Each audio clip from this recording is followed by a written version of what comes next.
सुभद्रार द्वितीय किस्ती को नहीं आसला गोटे बड़ अपडेट यही दिन अकाउंट को आसो सुभद्रार द्वितीय किस्ती तो नहीं कौन रही संपूर्ण अपडेट आसतु जाना ता पूर्व जदि आप आम चैनल को नुआ देखुं ताल आम चैनल को एवं सब्सक्राइब करूँ एमती नुआ नुआ इनफर्मेटिव वीडियो देखापी। मार्च 7 मिल सुभद्रा प्रथम किस्तिर शेष पर्यायर टंका आउ मार्च 8 अंतर्जातिक महिला दिवस शुभारंभ हो द्वितीय किस्तिर टंका बंटन। उपमुख्यमंत्री प्रभाती परिडा कहते एवं भी आवेदन कले सुभद्रार प्रथम किस्तिर टंका पाइपर महिला। मार्च मासरे जो महिला 20 ରୁ 21 वर्ष में पाद देवे से आवेदन कले सुभद्रा टंका पाइपर। तेबे आवेदन कर टंका पाई नथिबा हिताधिकारी व्यस्त न होगा परामर्श देइछन्ति उपमुख्यमंत्री। कहीं टंका मिलनी आवेदन में कौन त्रुटि विचुक्ति रही तार जांच चली कौन हिताधिकारी जमी बाद पड़े से सरकार ध्यान देउथिबा उपमुख्यमंत्री प्रभाती परिडा कहते।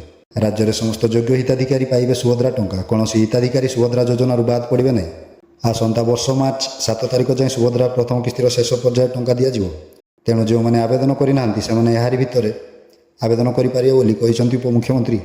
से कहते मार्च 8 तारिख अंतर्जातिक महिला दिवस मिल सुभद्रा द्वितीय किस्तिर टंका।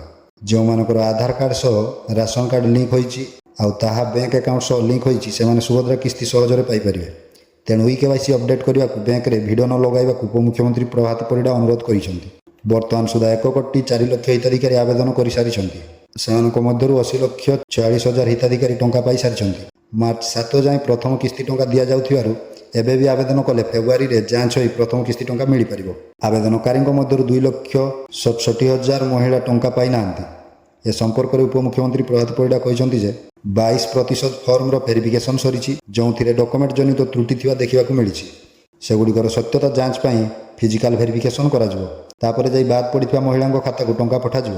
यही जांच प्रक्रिया तहसीलदार CDPO अंगनवाड़ी कर्मी और पंचायत स्तर में बैंक मित्र साहाय्य करेंगे।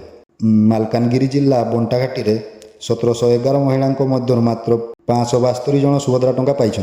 सरकारी अधिकारी माने से स्थान को जाई बाकी महिला माने कहीं टंका पाई नांती तार तर्जमा करछन्ती।